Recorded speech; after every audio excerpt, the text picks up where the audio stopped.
So these tropes aren't very serious issues with anime. These are just minor things that get on my nerves whenever I see them used, and I don't hate the shows that I'm going to talk about, or use clips from. I won't be talking about lollies or fan service or anything like that because they've already been talked about to death. Speaking of death, let's start off with this trope. A character walks onto screen and says, "Hey guys, you shouldn't get too close to me. I've killed someone before." And then 2 episodes later, it's revealed that they didn't actually kill someone, they were just kind of there when it happened. It makes it feel like the writers want to make a character that seems deep and flawed, but when the time comes to show how terrible they were in the past, they try too hard to make them sympathetic instead, which ends up completely absolving them of all blame. If you're gonna make a character say this kind of thing, actually make them literally kill someone, because anything other than that is gonna feel like an easy cop-out. Oh, and if it turns out that they actually did kill someone, but they had to, otherwise the world would end, that doesn't count. You had no choice, everyone was gonna die, fuck you. It's just so misleading. I mean, not anymore, because it's a trope now, but anyways. You know, I fucking hate it whenever I see a character drink beer and go,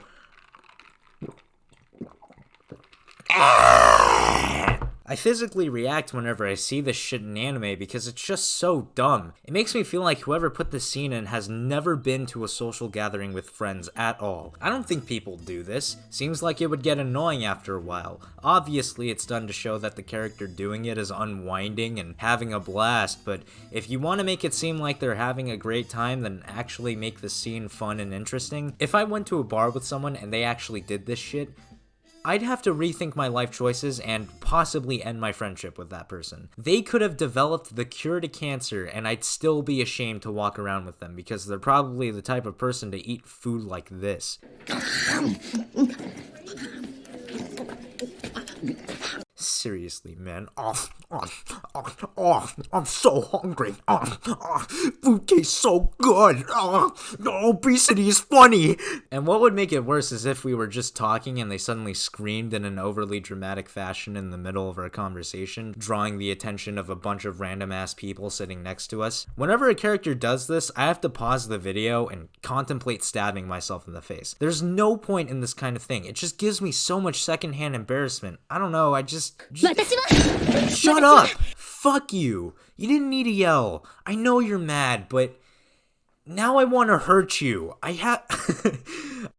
I give a pass to episode 3 of Bunny Girl Senpai because there was actually a purpose to that. He had to do that to bring Mai back, and the stakes were set up well, and it was dramatically effective. I see Sakata as brave because there was actually a purpose behind what he did, but 9 times out of 10, it's just some asshole yelling for no fucking reason. Achoo. Oh, I sneezed. I wonder if it's because someone's talking about me. And that's the joke. This is so lazy. I get it, superstition and all that crap, but shut up. It's old and it's often a waste of time. Look at this.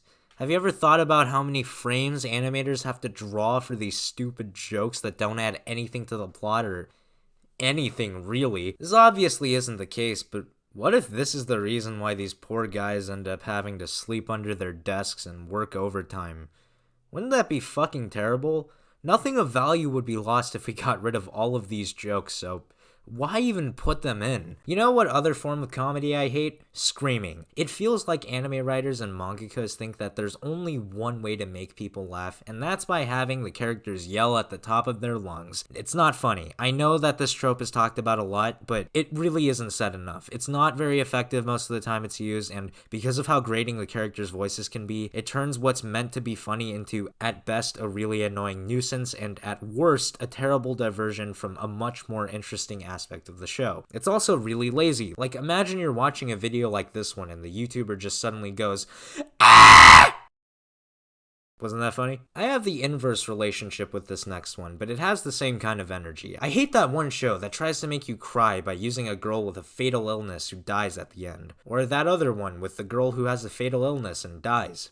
Or that one movie with the girl who has a fatal illness and dies. It's kind of the same as the anime screaming thing. Is this the only way that you know how to make people cry? Just make a cute anime girl and kill her off at some point in the story? Is that the height of your creativity? Like, I know that there's a bit more going on in all of these anime that I mentioned, but the heart of the reason why people cried while watching this shit is that the main characters are kind of just self-inserts who's in love with this girl with such a fun personality or a cute quirk, and I'm just so over it at this point. It feels so manipulative. It's a cheap way to get a few tears out of the audience. Okay, maybe none of that applies to Clannad, but either way, fuck all these tropes.